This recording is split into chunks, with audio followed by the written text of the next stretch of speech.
Stu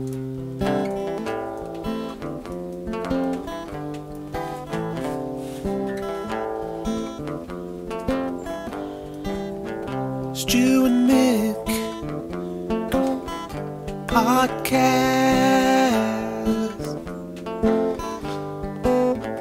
Talking about games and other random stuff. Podcast. Listen. Hello everyone and welcome to the Mick and Stu Podcast. Hello. Hello. Right, so episode 4 of the podcast. Wow, it's been 4 already. Yeah. Yes. If I dash off, that's just because I've got this bonfire going and I'm trying to keep an eye on it. Oh, I see, right. So if there's like silence my end, you know where I've gone. Yeah, you're putting the fire out. Yeah, man. Oh, yes.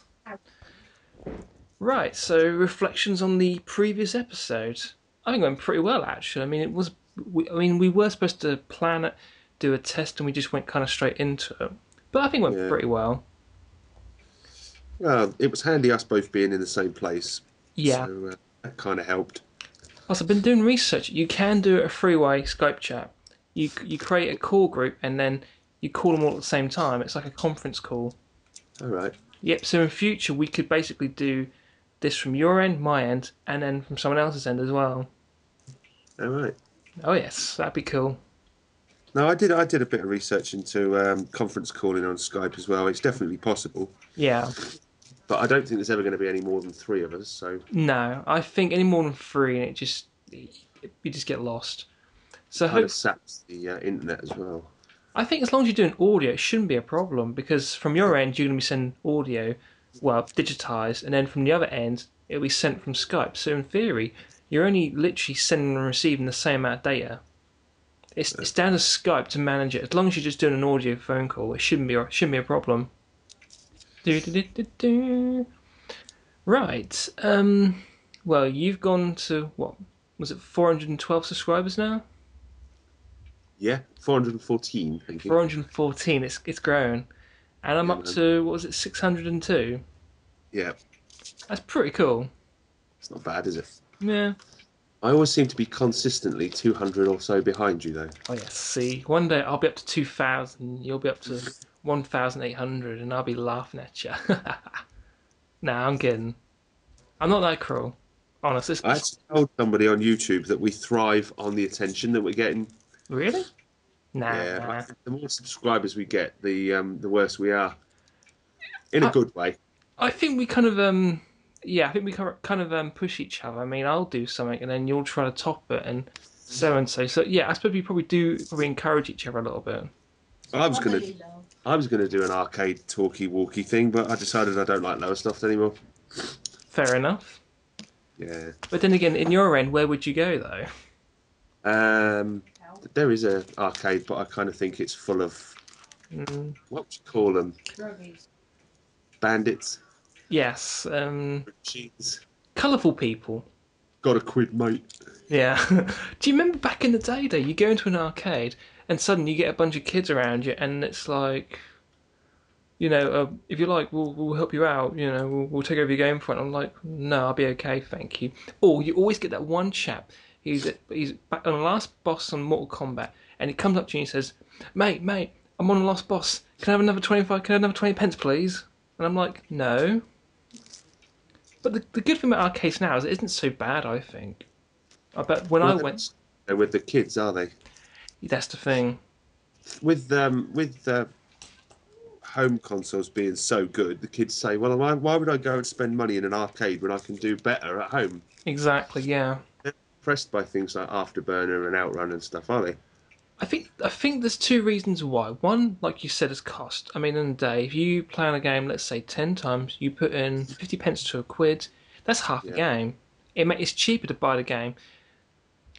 Plus, another reason is technologically, when we grew up, right, the arcades were always, years ahead of the consoles. And as the years went by, that gap just shrunk to the point where consoles have surpassed arcades. It's like, why would you go to an arcade for when the games are less advanced and you got to pay for every go. I was going to say that's probably what put me off. Mm. That and having to spend my afternoon in a place full of other people as well. Yeah, that's true. You can't really choose your company in an arcade, can you? Well, no. You can't even go bowling in the one I mentioned without getting bugged. So, Oh well. Right. so other news, I was just going to say, Yeah. I've actually been buying consoles like nobody's business. Yeah, like they're going out of fashion or something. Yeah, man. Yeah.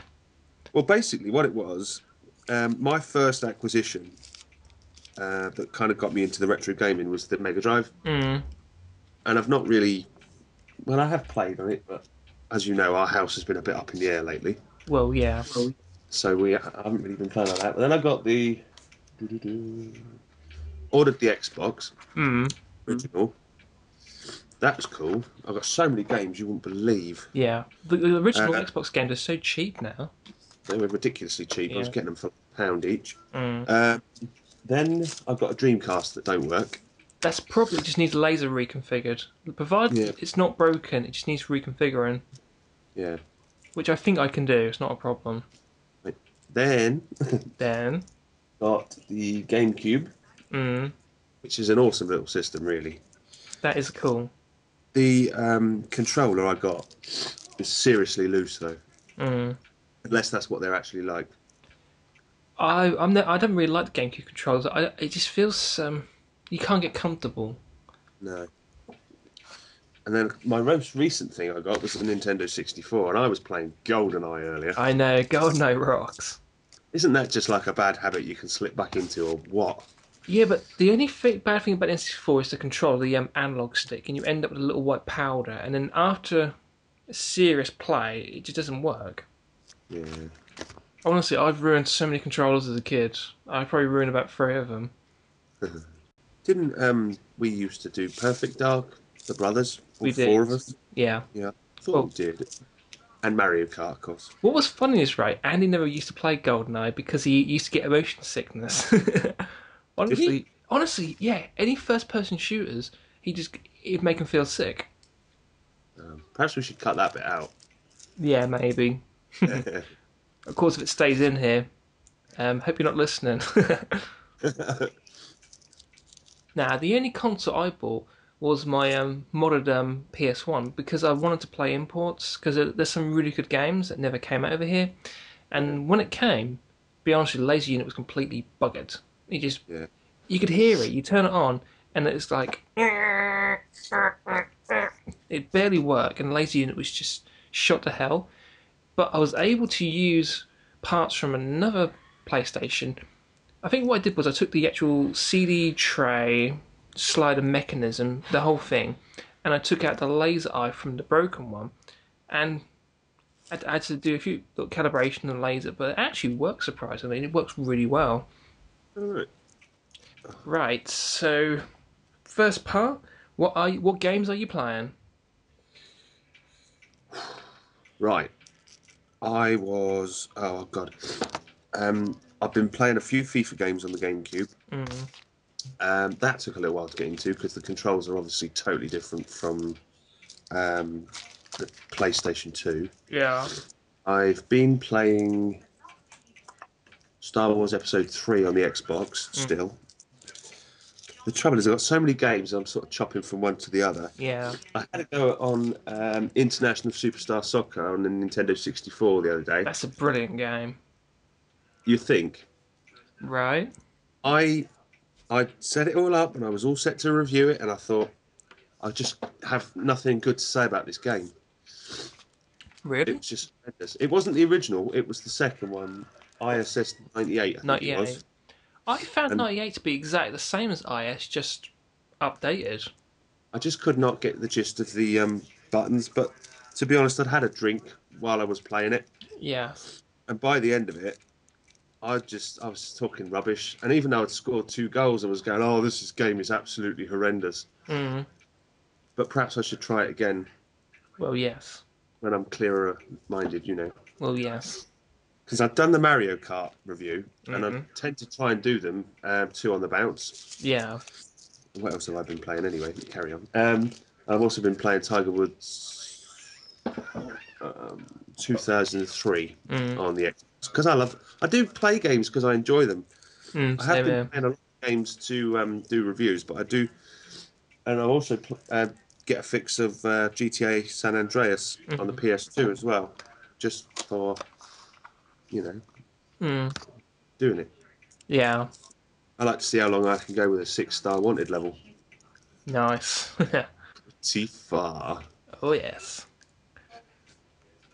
Right. So games that I'm playing. There are three main ones I'm playing at the moment.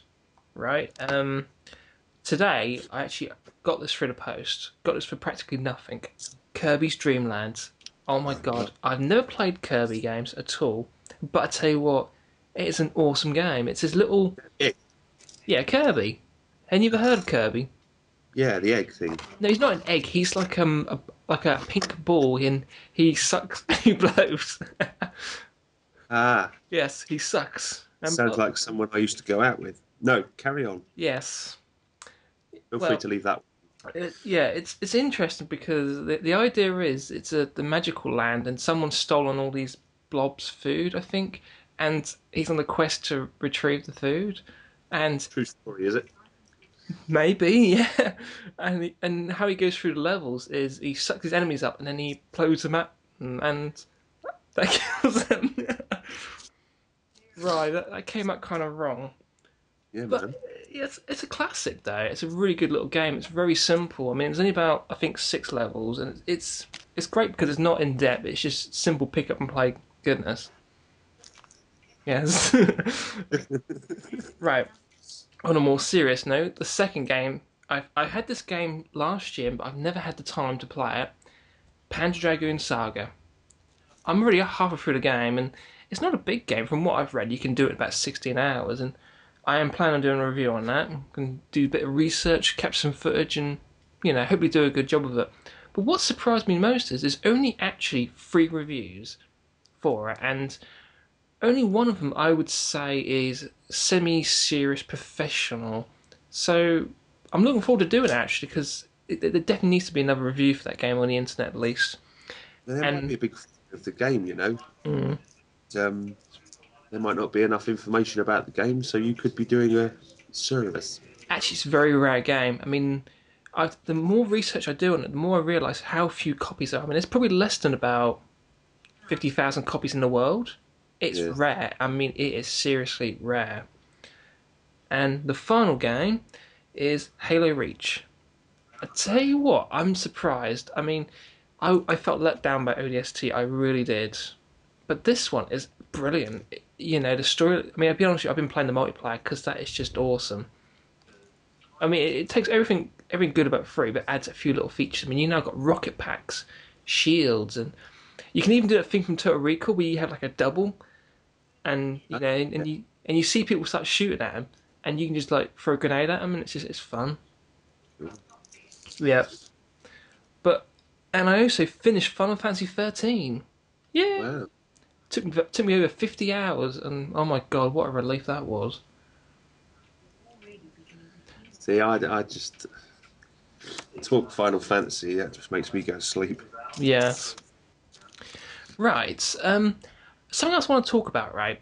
You started off reviewing games, correct? Your first, I would say, 4 or 5 were actual reviews, and I think they've slowly evolved from reviews into Let's Plays. I mean, they tend to be more talkies. I mean, your first few were actual reviews, and now they kind of come off as you talking while you're playing the game, giving your opinions. I used to put like a commentary on afterwards. Yeah. But what I found was I was running out of things to say, whereas if I'm doing it on the fly, as would say, things are just coming off the top of my head while I'm playing it,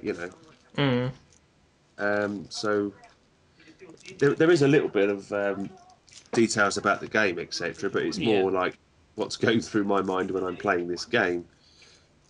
Yeah, like Buy Bitch on your yes, that bike one. What was that one called? Downhill. Yeah. Mountain, something other. Yeah. Yeah, that was quite funny. That was. Yeah.